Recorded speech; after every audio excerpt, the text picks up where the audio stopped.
What else you been playing, Jason? So I did a little article about this too, but I was writing about playing this game called The Swords of Ditto, and Okay. then also I played Moonlighter. I So don't I have picked them video for both. Sword of Ditto. Sorry, dude. That's okay. This one's fine. I picked this one up and Swords of Ditto right before I went home to Indiana, and I didn't realize it at the time because they were both on sale, but they're both basically the same games. They're both roguelike or roguelite RPGs. hmm But we'll talk about Moonlighter. Swords of Ditto is another day. So you can see it on screen now. It has kind of that sort of HD quality, like 8-bit graphics going on. hmm But it's a roguelike game, so it's always randomly generated dungeons. You get more loot and stuff, blah, blah, blah. You've kind of been here, done that. But the bigger selling point for this game is that you run the shop called Moonlighter. And so you go into the dungeon like you are now, and then you collect materials like you just got out of those pots in that monster. And then you can sell like individual or stacks of items to the like heroes and residents of your town.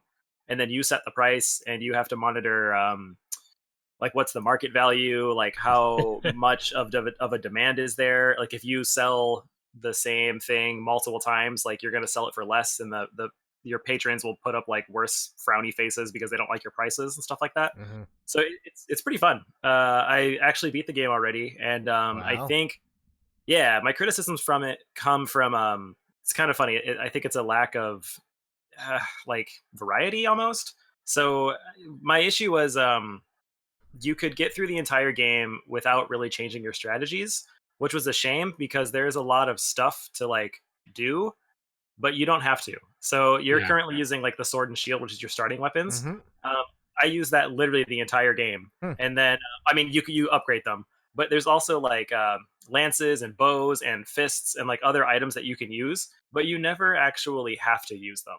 And so that was kind of frustrating to me. Like, yeah, I'm sure that there's enemies that would be better or easier to kill with the lance, hmm but I could just sword and shield them and like brute force my way through each level. Yeah. Yeah. And so that kind of stinks, but it's not bad. Like I still enjoyed it.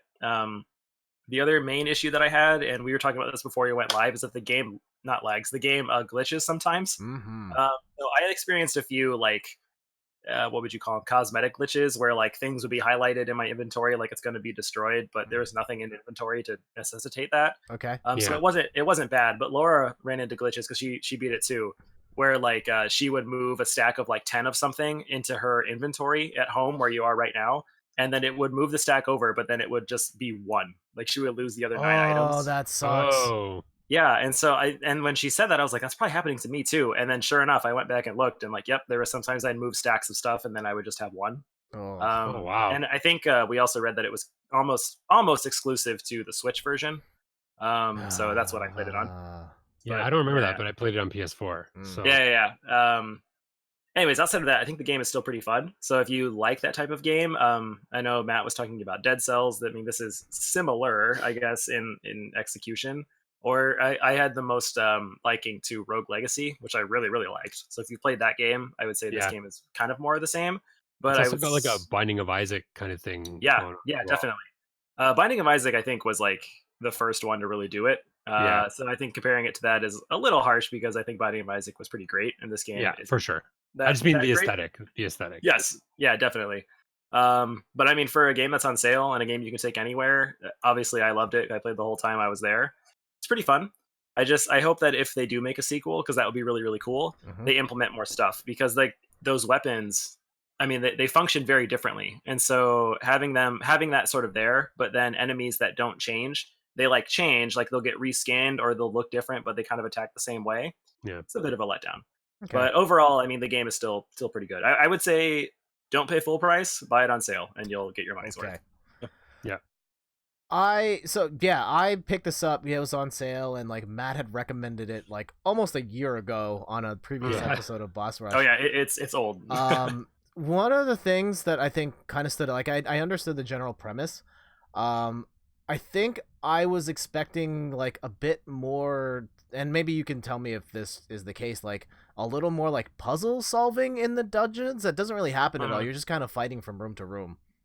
Yeah, basically. Okay. And like so, like the enemy you just killed, like I don't know if you knew this, but like I'd say the easier way to beat him is to roll like behind him because then they take a while to like turn around. Mhm.